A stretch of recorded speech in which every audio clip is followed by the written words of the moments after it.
welcome once again to our week, and Marilyn's with us, and she's poshed up. I've got to say she's poshed up. She's been going through her jewellery box. Apparently, I've got a jewellery box. There's nothing in it, fortunately. And I said to you, did I not? Are those real pearls? Mm-hmm. And you nodded your head. Mm-hmm. They are the real thing. Absolutely. No plastic stuff for this lady. No, the real ones. And I've got another lot that are, I really do like pearls. And when my daughter was in Dubai, of course, that's where the pearl industry started over there. And I've got one that is all sort of different coloured pearls. Some are like pale pink and some are creamy and some are very nice. But I do think they like lighten your face somehow. Yes, no, the pinky ones are beautiful. Yeah. When I say pearls, and that leads us on to a pearl of a question, because we're going to talk about deep subjects like we do, but we've had some positive feedback about our other undeep subjects, such as cookery tips and some humour occasionally to lighten it up. So we're going to line it up today and discuss. Well, there's no, as I started off this today saying, there's nothing to talk about. It's just all politics, which is utterly depressing. It is. But it's very difficult to be humorous because the work I do is based on all the dark side of life. Yeah. And if we're talking about that and it's permanently in the press, I would be not true to what I do if I just ignored talking about it, because that's what the most people do. No, you're right. You're right. No, you can't be humorous, by the way. That's called hate speech now. Well, you can't be humorous because being humorous means you are then attacked by the woke people.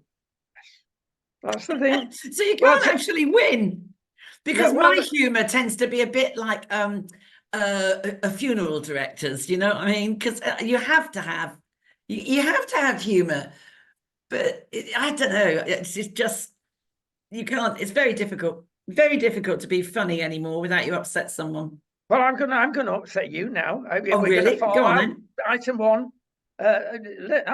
hidden in newspapers and magazines is a startling headline: 40% of TAs, teaching assistants, I'm going to be in trouble again, are acting as school teachers. Yes. Because school teachers are deserting the profession. Now, this is at secondary stage. I now realise that, after all, you were right. We do need TAs, but not for that reason. I mean, this has been going on for years. I mean years. This must have been going on 25 years ago when I was actually working in a secondary school near to where we lived. And they had, like, you can't call it the learning support anymore. You had to call it something else. Everybody knows what it means, but you always have to change the phrase. But the foundation year groups, very often, and I can remember doing it, I had to take a geography lesson, I had to sit in and take an English lesson. All right, I was a trained teacher, but that's not the point. Other TAs were doing it. And there are, of course, exams that TAs can take. But, you know, as a teacher, I knew how to control a class and try and get the best out of them.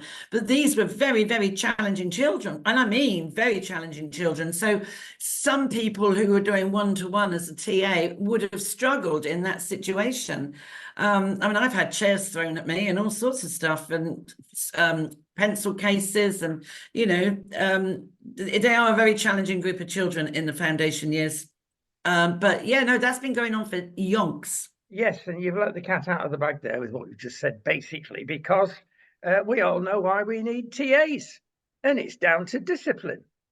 If you draw a line, a bottom line on it, and this is dreadful, just think what we could do in our schools, in our education system, with all that money piled back into real goodies that the schools desperately need. And you need look no further, even though it's a long way away, than the Far East. That never heard of the word TA. They've got classes twice our size and exam results twice our size. And it's down to discipline. And it's down to parent support, which sometimes over there can get a little over the top. They have got a very high suicide rate over there of teenagers because the pressure from parents is so strong. And it's all, again, isn't it, also about losing face? Their whole culture is about keeping up with the uppies or something, isn't it? You know, you can't. It is a great loss of face if your child fails, and then that reflects on you because you failed. So all these cultural things come into it as well. But there's no respect, and I bang on about it all the time. And why is it a school goes into special measures, and in comes somebody who's appointed, who knows exactly how to turn around a school, and they do that by different policies. They do it by being a good communicator. They do it by setting expectation of the staff and the kids and the parents, and they jig the whole thing up. And then before you know it, within a year, that school has become outstanding. Now, that doesn't happen by luck. It happens by having a strong spine. And like anything else, any organization, including a school, a fish rots from the head down. It starts with the head, and there's no going away from it. If the head is weak and doesn't stand up and becomes I don't mean like a military sergeant, but you know, you have to be clear on your vision and take people with you down that visionary route. And if people don't like it, they will jump ship. They're back to, because they don't like, you know, the new regime that's come into play. But it happens. It's communication, expectation, respect, and discipline. It's not rocket science. It's a week old now, but there was a tragedy, as there have been many, in the Dover Straits, but this time on the French side, where a rubber boat was full of illegal immigrants, and somebody, a number of people actually tried to get on board from a different part of Africa this time, and a little girl was actually crushed and died. Not by drowning, just by getting crushed. And quite right, everybody was holding their hands up in horror.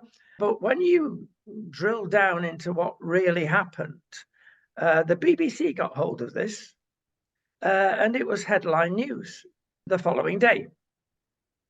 And I thought throughout, the BBC were going a bit OTT, not for the sake of the child, but you don't try and make mileage out of it. And they did. They put this ahead of many, many bigger, dare I say, news stories, more lives being lost. And the reason they did it, they got an interview with the father who said, well, I got turned back in Brussels because I was coming over for the wrong reason, and several other countries, apparently. You are not fleeing from persecution or anything like that. You are a migrant that wants to better himself and wants a better country to live in. So even Brussels eventually said, go back, you don't qualify. He wouldn't accept this, and he got into this boat. He's lost his daughter. But asked why he did it, he said, well, I wanted a better education for my children. Now, I'm sorry, the BBC were winding this up as a tragedy because they want everybody else in the country. How dare people object to illegal immigration? That was the thing behind everything that was put out there. That is horrible, BBC. We're having to pay a license fee to people that don't like us, i.e. the BBC. Stop making political capital out of it, as you do on every occasion you can. There is a solution to this. There's only one, and that's stopping ECHR. Yes. Rishi doesn't want it. He's kicked it into the grass. The elites don't want it. The civil servants don't want it. But until it is there, forget Rwanda. Not that that's much of a solution anyway. So BBC, get a grip. You're still at it. You won't change. You can't make mileage out of a little child like that. And I mean, and also that dinghy was stormed, wasn't it, by a load of people who just jumped on at the last minute. Yes. And when that was being filmed, you could see them with their legs hanging off the side and all of that, and they all leapt on at the last minute. And we are paying France a heck of a lot of money. What are they doing?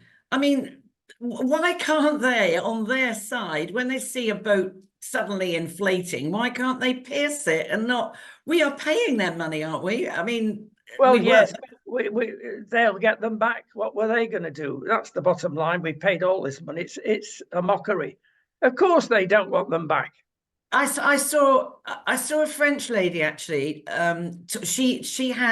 She recognized the little girl, and she had seen her like the times that they were attempting to get on the boats, and a lovely lady. And she said, I thought, oh, please don't let it be her. And it was. And she was so upset. A lovely resident in France who had seen this happening. And but to make it political, it's just not right. And also, it was very much in the news at the top of the headline hour, you know. But how many other children? There's loads of children that have died and drowned in these. I know she didn't drown, but nonetheless, innocent children have been killed over time. And yet this one was jettisoned into, a different level somehow. Yeah, Dad, you chose the wrong thing to do, basically. And he has to live with that, bless him. Exactly. Okay, let's go on for some more cheerful news before we get to the goodies. Magdalen College, Oxford, chooses for the second year to celebrate Eid instead of St. George's Day. It's outrageous. It is outrageous. They celebrate Eid by all means, but you don't not celebrate your own patron saint. That is dreadful. Who gave them the idea? The Reverend Professor. Yeah. Robert Gilbert said, "We will follow Muslim customs. The meat dishes will be halal. No alcohol will be served. No dessert. Cultural dress is encouraged." And do you wonder why the Church of England is in a mess? I mean, exactly right. Exactly right. I mean, if you want to celebrate Eid, then fine. But you should celebrate St. George. I mean, it's terrible. It's outrageous. That is part of our heritage. So I couldn't believe it when I read it. I thought that is just awful. And again, this is woke gone mad again, isn't it? You know, I would have thought some students could have risen up about that. But as I say, no one's saying don't have the Eid, but you don't cancel St. George, which they've done for decades. Yeah, the woke versus the woke. Yeah. Well, we're a bit laid back, and perhaps too laid back, with our national emblem, the St. George's Cross. It's not right beautiful, to be honest, to compare with other countries' flags, but at least it's simple and plain. But there's no pride in it, and perhaps we've gone the other way. The Union Jack's a bit more colourful, but I tell you what, the Welsh flag is it's not my idea of a design, the Welsh dragon, but at least you know what it's about. And the cross for Scotland, the Blue Cross, they celebrate their national days, but we don't. They do. I know. Yeah, they do, and they're proud of it. And then you've got Patrick's Day. I mean, they must have been celebrating it down there where you live in Spain. They celebrate Patrick's Day everywhere in the world, every day of the year. So yes. Well, the other thing that we've mentioned on another programme, which is worth bearing in mind at this stage, there was the local election leaflets that were denied because they had the Union Jack on it to people, especially in the north of England, because the activists within the Labour Party, and this is what's going to bring them down, I predict, when and if they get in. The activists said, we can't do that. The Pakistanis will be upset. Let's have a Pakistan flag up there. My goodness me. And it does make one a bit sanguine, because if you notice in the local elections, all you saw was the Union Jack backing up Sir Keir as he raised his hands in joyous I had to laugh. Oh my goodness. I don't know if you saw it yesterday. yesterday morning on Laura Kunsberg, Suella Braverman was being. She said he's got about as much attraction as a peanut. But she was the one that was going on about the Europe, the Eve thingy-jiggy. She was going on about it, and she was very passionate about how she felt about everything, I mean, we had our it was a mix, actually, wasn't it? Because there were by-elections, and then there were local council elections, and we had one for voting in our police crime commissioner, PCC, right? So and we are, as you know, only in a little tiny village. So it was at the little village hall. Voting started from 7 a.m., went on to 10. They had 12 people all day. That was it. Bless. Well, I actually don't, I have no time for police crime commissioners. I mean, I don't know what they're like in other countries, but they don't do anything. They're earning over £80,000 a year with posh offices. They are supposed to be the voice person for the public, but they spend an awful lot of time sucking up the backside of the chief constable. So it's the first time ever I haven't voted, because I've always vote. I even if I don't know who to vote for, I will eventually make a decision, because I have this thing about people died in order that women can vote in this country. There's plenty of women abroad in different, cultures who can't vote. So I just think women should vote. That's what I do. But this is the first time I haven't done it, because I thought, actually, I don't agree with the police crime commissioners anyway. I'm not doing it. That they had, and in they had a turnout in central Bedfordshire for this PCC. The turnout was 19%. Oh my goodness me! Yes, it reflects the truth. Oh, well, honestly, all I can say after that is I'm going on to coffee. We'll lighten the mood a little bit, because certain things. Well, coffee's had a sort of doesn't make sense. This, yes, it does. A Marmite existence. Something people say it's the best thing since Marmite, and the worst thing since Marmite. But there's a big from America, where else they get to things first. Push for coffee, and you've got to be careful when you read a lot of things especially online, because the people that are promoting this sort of headline are usually the coffee manufacturers. But this is a genuine, truly provable. First of all, it improves longevity, especially protects your heart, by 20%. Ooh. If you're a coffee drinker. Now, from being a baddie, you're now an ultra goodie. So that's the first thing it does. It is a mood enhancer. So you're going to get less depression if you drink regular coffee. The other thing is that it helps apparently against cognitive decline, dementia, things like that. It either delays it or gets rid of it over a long term. And then it helps your physical performance. I don't know what they mean by that, but I'm sure it's a good idea. The other thing that's got to be said, on the other side, of course, if you have too much of the thing, you start jittering. Yes. So be careful of that one. That is very true. I won't drink decaf because I just think, I'm a real coffee snob. I really don't. I can't stand Starbucks. I'd rather drink distilled water. I don't like. Why don't you like Starbucks? Because I can't stand it. They are woke. They're the biggest. Oh, well, there we go then. I don't like it. They have this horrible thick China chunky mugs, which I can't stand, and there's too much in it to drink, and I don't like Costa Coffee either. The only one of those chain coffee places I actually like is Cafe Nero.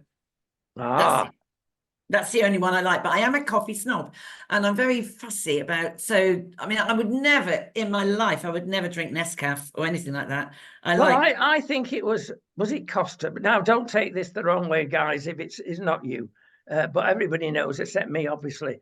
There was a promotion on the week before last by one of the major coffee chains, whether it was Costa or Starbucks, I don't know. And they were promoting coffee like mad. And they had this strange transgender man-woman.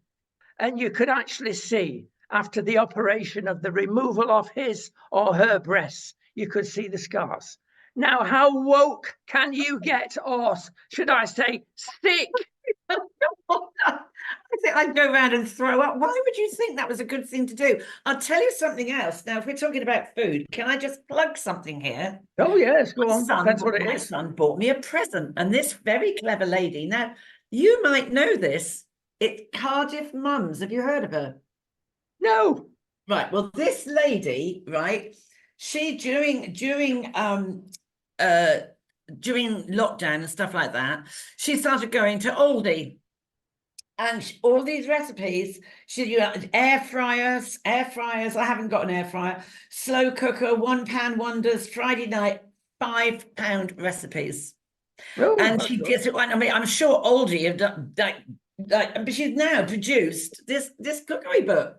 And my son has just sent me today, so I'll let you know how I get on with it. But I don't have an air fryer and I don't have a slow cooker, but there's still plenty of other things in there. And she's just good for her. I love it when people do something like this. Yeah. And I thought, well, we're going to talk about food, and it had literally just arrived before we went on air. So I think that, I thought you might know about it with your family in Oh, Wales. well, there you go. Cardiff.mums. Yes, unusual. Yeah, I like And if that. it's it's really nice recipes in there There you go. that you can do for £5 from using Aldi stuff. So there we go. Right there. Well, let's get back to miserableness. We go to the BBC. They've had enough happiness, right? Okay. Yes. Yeah. The Oh, but BBC. one more thing. Go on. I did read today, Yeah. which I think is great for the hospitality industry. Heineken have invested in 1,000 new pubs, and they're going to be like much more user friendly and sports and things like that. And I think that's great because I think there's a pub closing every 2 days or something, isn't it?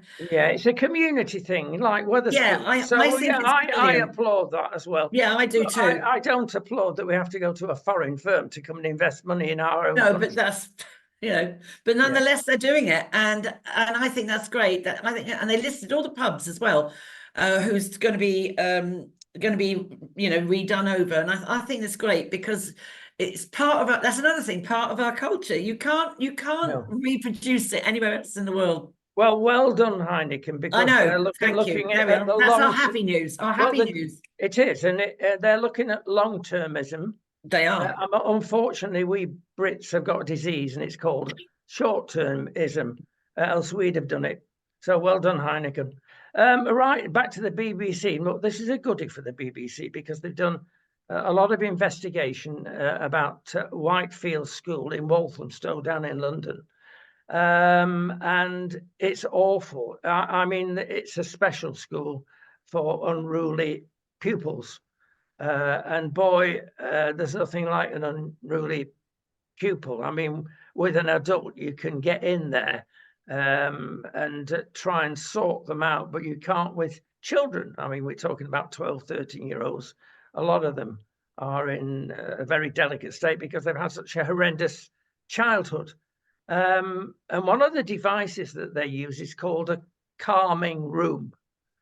Now, when you think of a calming room, if somebody gets out of order, a child gets out of order, you put them in this room. And you would think of restful lights, green lights, nice windows, scene of the country, etc. But no, they've not even got windows in some of these rooms.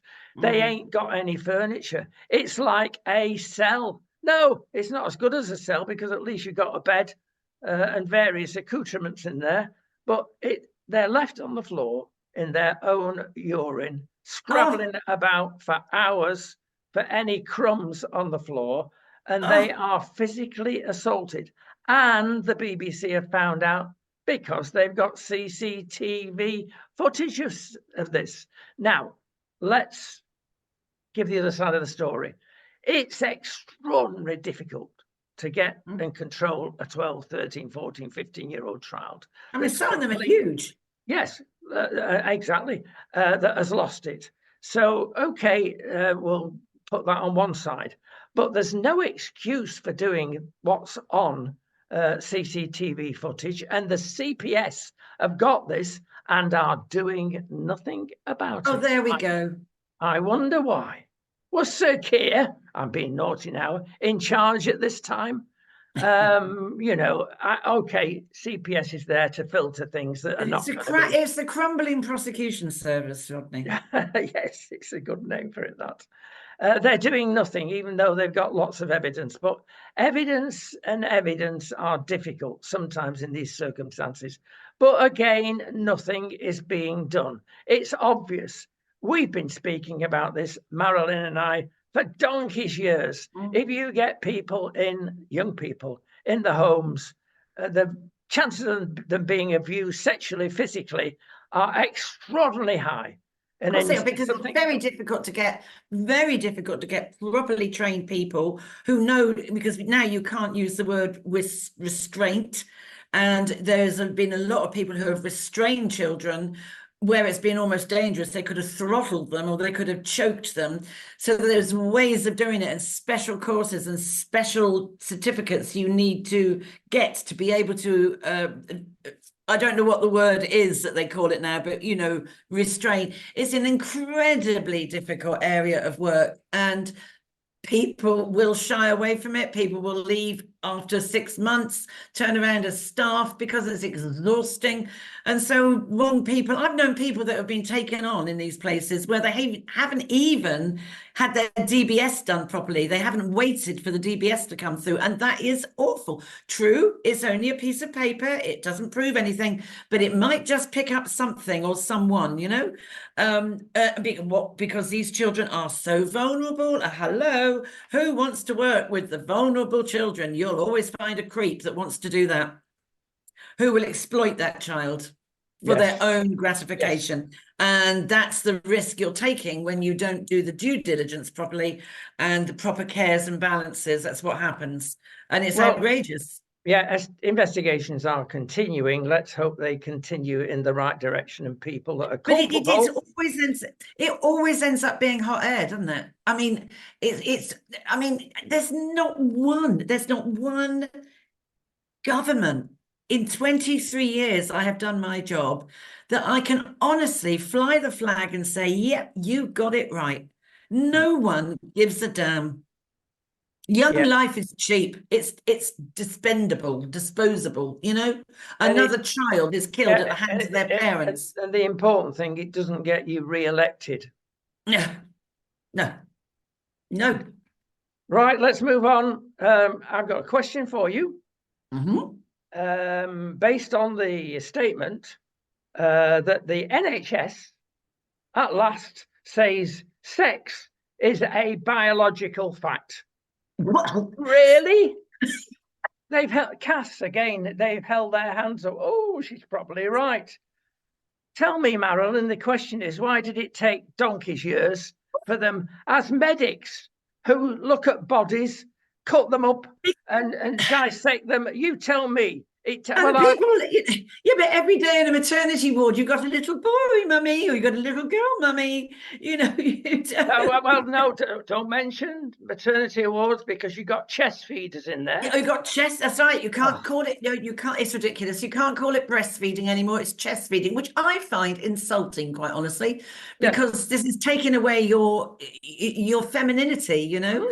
But as you say, the funniest people that can come out and say this have to be the NHS, don't they? Like they never knew. Exactly, but they're not the only guilty ones. Basically, ideologues have taken over jobs and are paid a fortune, especially in the NHS. Do you remember the day we had personnel departments? Human resources now, my dear. Of course. And I'd shut the lot of them, and I'd sack the lot of them, because all they are is getting lots of money and making something out of it's Emperor's New Clothes, making something not really in existence.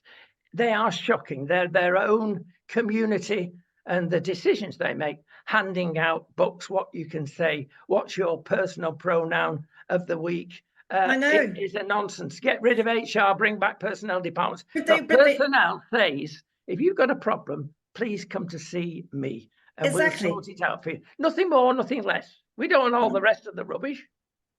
But there was talk, and somebody actually was asked it, that when you have your baby and then you got enough time to then sort of register it, were they going to register their child as a boy or a girl?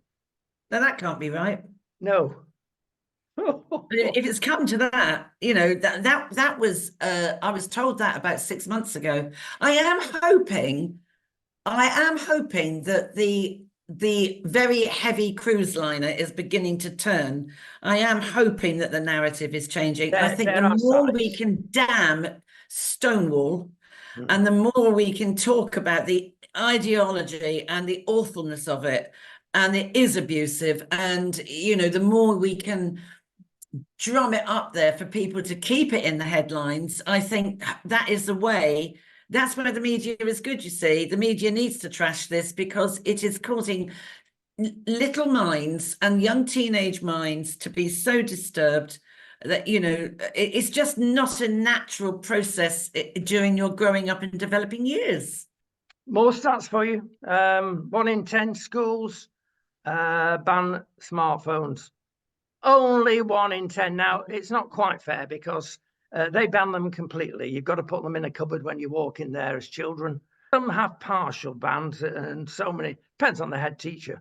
But an interesting stat, apart from that, is the fact that when you get an Ofsted report review, you double your chances of getting a first class star review. Double the chances if you ban phones. That just proves it all, doesn't it? It does. It does. And there's been there's been proven data that says, funnily enough, children's academic achievement is far better when there's no phones around. Oh, that's a funny thing. I didn't know that. Extraordinary. That there was a school I was at. That was earlier this year. Early February, that's right. And a lot of the year 6 children had been given smartphones for Christmas. Now, this would be obviously because they're about to go into secondary school and all of that. But the head teacher told me that they had seen a marked drop in discipline in that first 6 weeks after Christmas with the new phones, where certain children, I mean, year 6, I'm probably saying 95% or more would have had the smartphones, and some would have had it before, but there was now a whole band of them. And she said the definite drop in discipline in the first 6 weeks. And I said, well, why do you not ban them? Just don't have them in their bags or hand them in. I mean, I do feel if you had to hand them all in and you've got a school with 1,500 children, you'd have to build a separate office and all those cubicles. I mean, a poor person at the end of the day that's got to hand them out. But you don't need them in school. Why? It's ridiculous. Well, it's the It's danger, crazy. realised or not, of the travel to school, with the added danger that we have in modern society, regretfully. And mum and dad are worried, will the kids get to school? They can at least phone me if you can understand that. I do understand that. Yeah, I think that the not allowed to use should be. I do understand that if you go, I mean, there are some children, and I'm making myself unpopular here, but because of the migrants in Kent, there are a lot of children whose right it was to go to the catchment school who couldn't then get into the catchment school because spaces have been taken up by migrant children, have had to now get 3 buses to get to their school from in September. Now, if you're a year 7 child and you're 11, coming up 12, and you have got to catch 3 buses, and when you're coming out of school, it's dark. When you go to school, it's dark. Then I do think, then to ban them, it isn't right, because that is a safety thing, but not in school. You don't need them in school. But I think it would make the child less anxious if they've got the phone, on the way back and on the way to. Society has changed radically. Only this weekend, I was chatting to a mate that organises 60s celebrations. All the old 60s groups are still going, and we regularly film them in the United Kingdom, or when they're over here in Spain, Portugal, or wherever. And you'd be surprised. I mean, they may not have all the members there falling off perches, etc. I was going to say, do they come on Zimmer frames?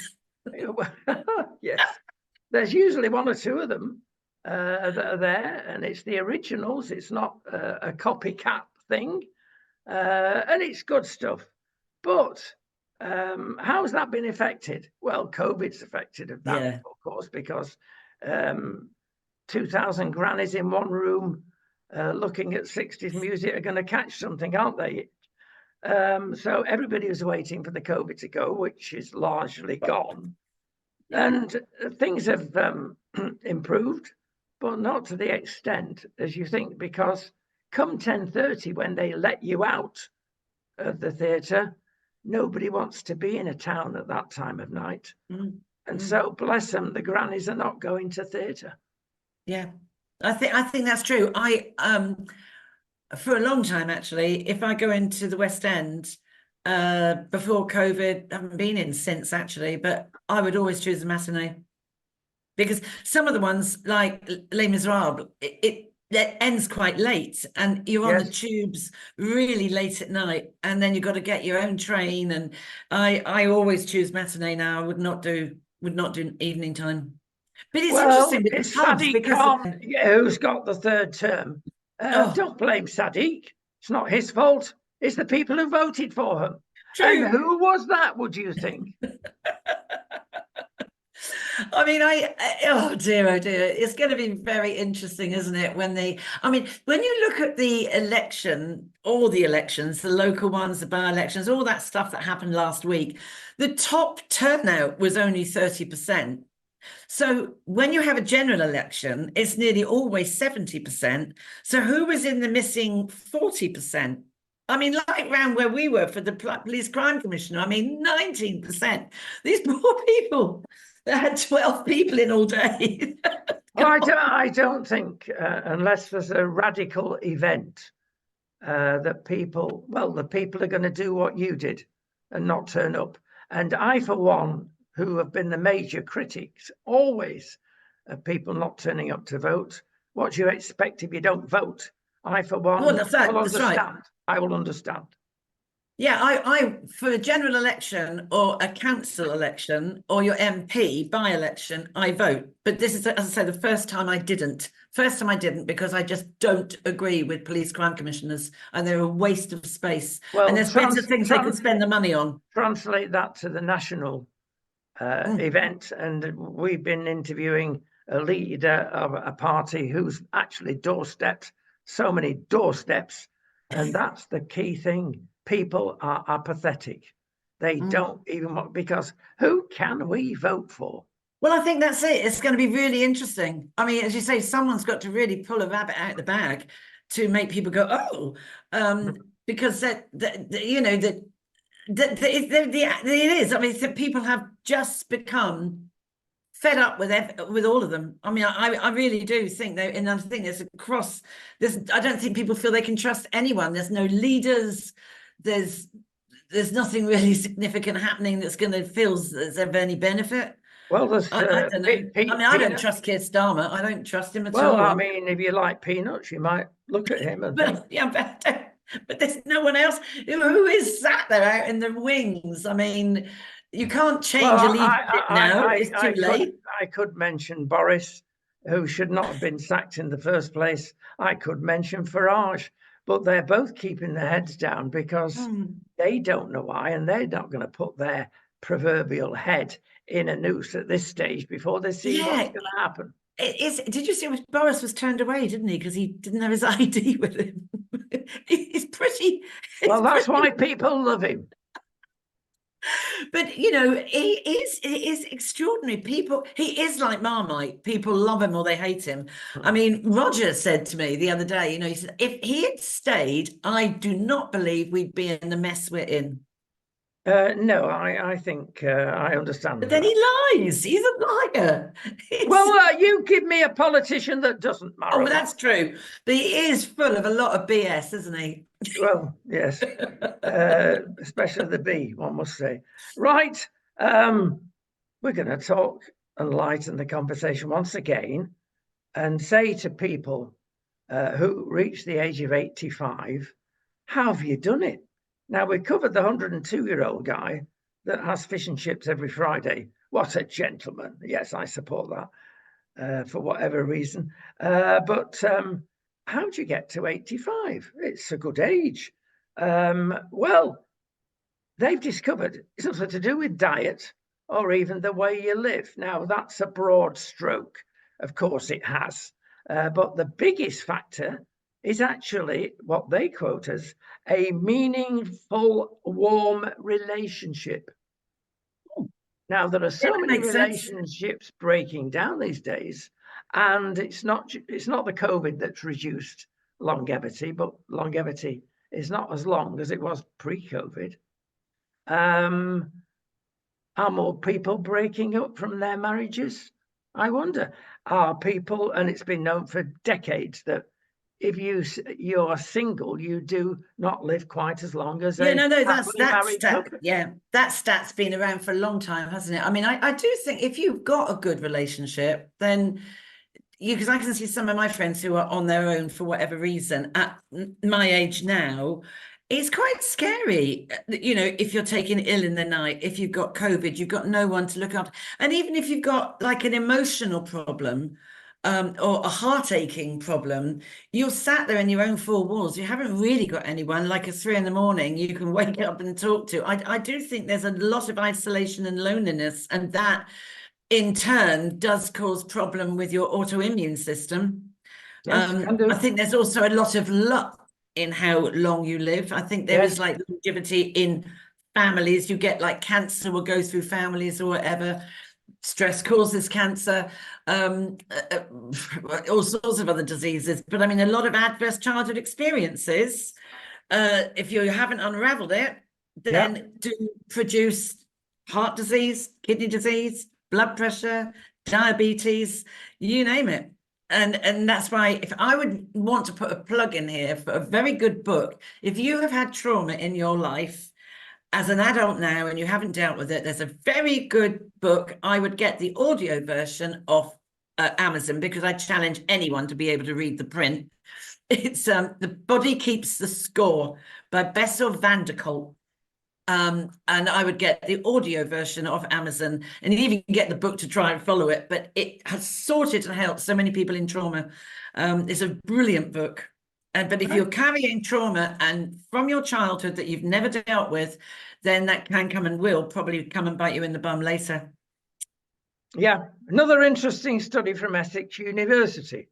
Oh, I do a lot of work with them. Come on, tell me. There you go. Well, I mean, they've been going into AI, which everybody's frightened about, but which can be used for a very positive way. And they've used it and found out that the brain is physically affected. In other words, it's the chemicals that change their position or other chemicals are formed, but the brain physically is affected by trauma. It's not just thoughts and neurons flying around. No. There's a physical change in the brain.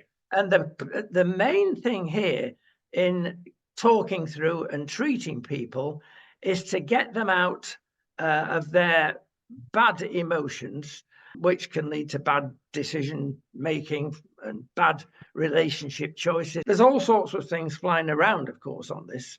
Abuse can be sexual, physical. Gaslighting is a popular modern one, and it's very real. But the major thing that's come out it's during counselling, is that people want to be assured that it's not their fault. That does more healing than anything else. Oh, absolutely. People think, oh, it's my fault, I've got this. No. They take the burden on themselves. The trouble is, though, the trauma has been caused by the perpetrator who tells you it's your fault.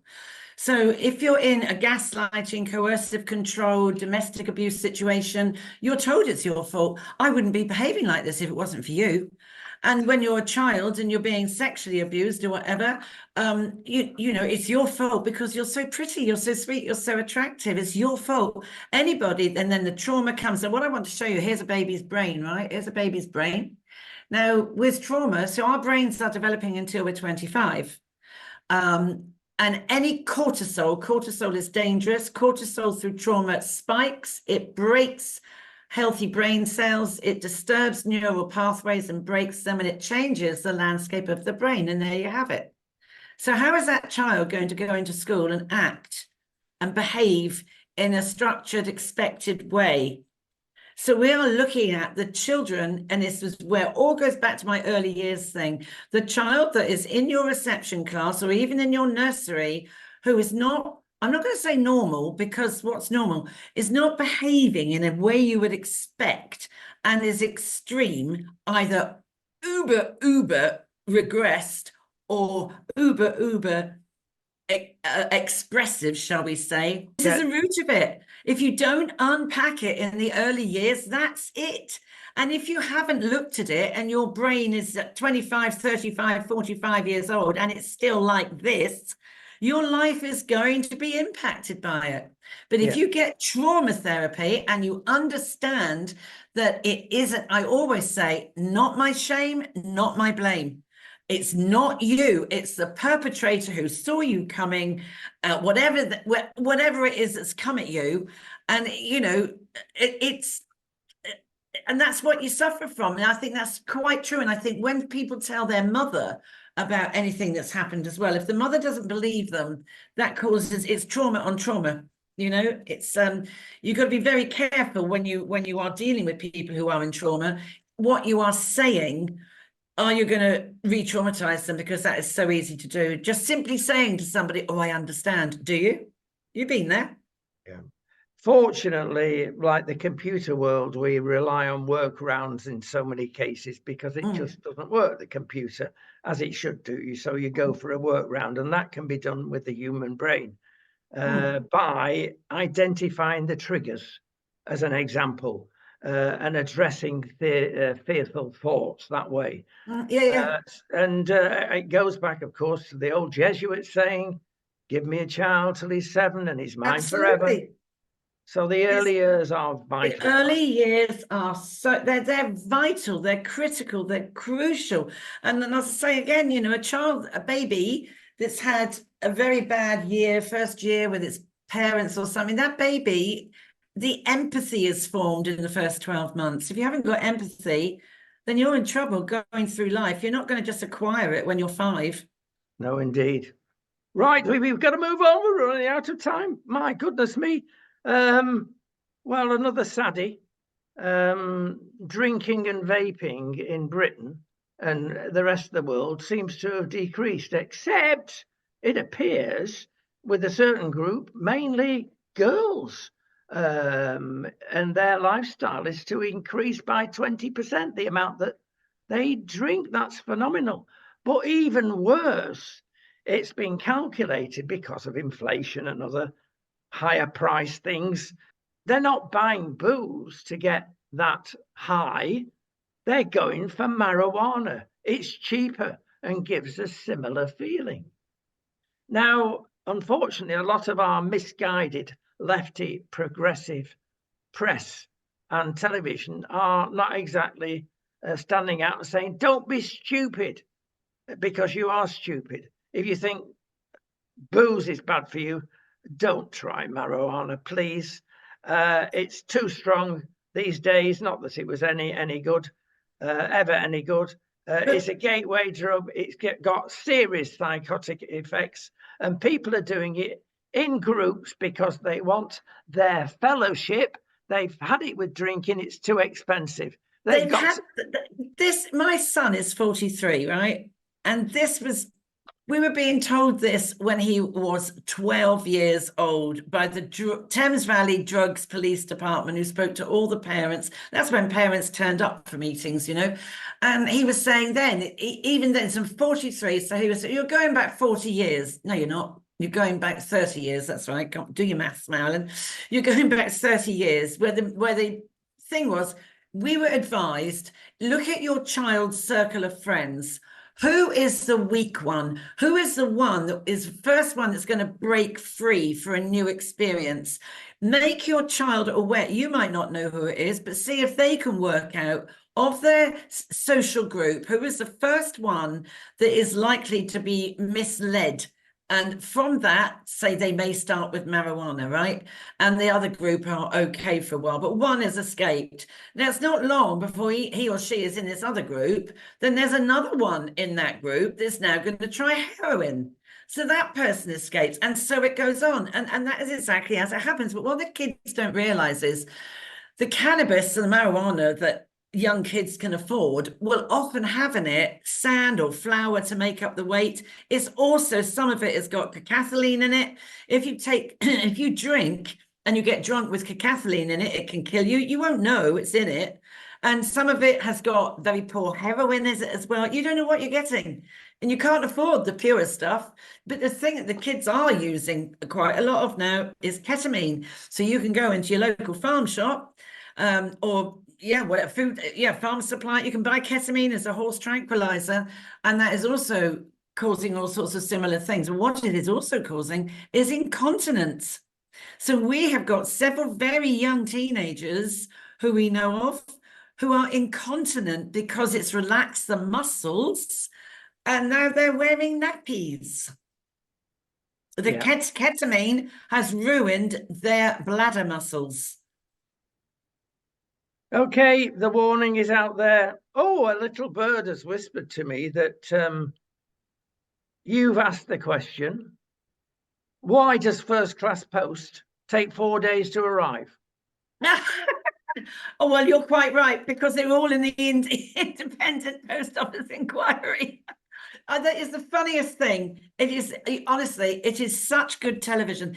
You are watching barristers at their very best. They're, honestly, God, this guy called James Beer, KC, James Beer, that's right. Is it James, or is it, his surname is Beer, B-E-E-R. Oh my goodness, he is extraordinary. And he gets these, he gets these people in knots. I mean, absolute in knots. I mean, last week, he was just brilliant with the guy who was a criminal lawyer, somebody called Singh, Jamel Singh or something. He had him in knots. And this guy who was a criminal lawyer, he said, this Miss Beer chap said, so if we were to show you an email that we found, what would you say about that? Would you, because we've printed all this stuff up, what would you say about that if I found something that goes against what you've just said? Because I'm sure that's going to come out. And then this guy said, he said all about this other email. He said, did you print that email off? He went, no, I don't know how to print emails. He's a criminal lawyer and he doesn't know how to print emails. Oh, please. And all they say all the time is, I can't recall. And you have to watch it. I just love it. I just sit there absolutely cracked up laughing. They come across as completely inept, which is what he says. Well, you're obviously completely unprofessional, inept, or both, or you're dishonest, probably that, because you're lying, aren't you? No, I'm not. I wouldn't dream of lying. Well, I think you are, because I've just found another email that you said you didn't send. I just hope the Met Office are really listening in on this and scooping up these people, because every one of these numpties needs to be charged and put behind bars. And they, I think, will be an uprising if people are let free from this, because one on another has absolutely, they're like that, and they are lying, and they're trying very quickly to pass the buck on to somebody else who, of course, they say they've never met. Not me, Gov. Yeah, it's been going on for a few years, that. Finally, yeah, I do feel bad. I think the Post is disgraceful at the moment. I mean, it's a lot of money for a first class stamp, and it is literally taking a minimum of 4 days to get anywhere. I know. I mean, what do you do if you're a coal miner? And we have got no further. Well, Margaret Thatcher knew what to do. It's tough on the coal mining families, but it could not carry on that way. And honestly, I don't regret it, but that's me being at a distance. Why should men, and of course, many, many years ago, children be down mines, risking life and limb when we have big scoops that can do that? If it's not in our country, it's with another country. I don't regret the coal mines. And in the end, it's better for everyone. But it needs a Margaret Thatcher to tackle things like this. It does. And it's the same with the post office. What do you do if you're losing money? Well, why are we losing money? Well, the modern times have taken over. Who wants to wait 4 days for a first class letter when you can do it in 4 seconds on an email? Times have moved on. You've got to recognize that. Find something else within the postal services This is why they've gone into packets, of course, one reason. But there are other ways of making money for the post office. First class or fifth class mail that we're now getting is a no-no. Listen, we've got to go, but we've got to cover one story. The Bibby Stockholm arch, the magnificent liner. There've been 45 arrests. Well, that's different. There's usually one or two, but 45 of them. But listening to people on the ground at the time, it was a nonsense. They slashed the tyres of the coach. It couldn't get anywhere. What sort of a country are we in? Well, we're in a country that is afraid to arrest anybody because A, we've got no space in the jug for them. Secondly, our policing has got absolutely barmy-marmy. Everybody that was out there from an independent point of view said if they'd have stepped in and stopped the crowd forming at the beginning, there would have been no problems. They let it happen and stood back and kept... Well, that's it, isn't it? It's called prevention. Get in before something happens. It's not rocket science. Well, is it bring back Boris time with his water cannon? Well, that would have been it. effective. That's it, isn't it? I mean, there's ways of dealing with it. It's ridiculous. I mean, this Bibby Stockholm thing. I mean, God, I'm not being funny. How many homeless people would love to go somewhere on it like that and be thankful for it with the private gym and this, that, and the other? It's I don't know. And free doctors and free schooling, you name it, they've got it. We haven't. Yeah. And of course, if Keir Starmer comes in, they were talking. Now, who was it that was on the other day? Somebody. Oh, the guy who's sorts out all the what's his name? He was also on Laura Kuenssberg. And would you stop the flights through Rwanda? Yes. And then she asked, well, what are you going to do about the people that are already then in Rwanda? Are you going to take them back or what? And he struggled with answering that one. I can't remember his name, but he's like a smallish man. I don't think he's probably as old as he probably looks, but he's got a Scottish voice, comes from up north, I think, or Scottish voice, I can't remember. I can't remember his name, but I don't know. What a mess it is, eh? Right, we've got room for one. And something I'm going to use very quickly. It's not coffee, but it's tea. Yes, I saw that. Yeah, it's tea. Well, apparently a third of Brits drink between 4 and 5 cups a day. That's my son. There you go. Now there's very good polyphenols in tea, antioxidants, which get possibly rid of cancer before it starts. Stops the oxidation, etc., of cell membranes. But in the past, everybody said, don't put milk in it because it spoils the efficacy of tea. No, it doesn't. There's no proven basis for that. You enjoy your milk with it, whether it's desnatada. Oh, what's that in English? No fat-free milk. But the thing is, if you have trouble sleeping, you're better off drinking decaf after 2:30 in the afternoon. I don't, because it can keep you awake. I remember a doctor saying that to me. What's the last time of day you drink a cup of tea? And I would say, 7, 8 in the evening when around you can't get to sleep, because it also perks you up. Well, so, let me give you a tip. You want a hippie tea, because they're good for you. Chamomile is the one that you want. I don't like that. I don't like it. I quite like what they do in Dubai. I quite like, and I've got a big plant of it in the garden. I quite like fresh mint leaves in boiling water. It's lovely. Well, you'd love Moroccan tea, which is only I love Moroccan tea. 12 miles away from us in the southern direction. I do. Moroccan tea, lovely, very nice. Very sweet, but it's very good for you and cooling. So there we are. If you want to know the difference between black tea and green tea, well, it's simple. Black tea is very good for you. It relaxes you as well. When you're not feeling good, have a cup of tea, it'll calm you down. It actually does. Yeah. But green tea actually is twice as effective as black tea. So, but certain people can't It's take nice as well. It's nice. It's nice as well. We've got to finish on a positive note. That's keep your cuppers going, keep your fish and chips going, keep your coffee going, and you'll be happy. Don't forget the wine. I knew she'd said that somehow. Support the Heineken pubs. Yes. There's the end of our adverts. Okay, bye for now. See you next week. See you next week.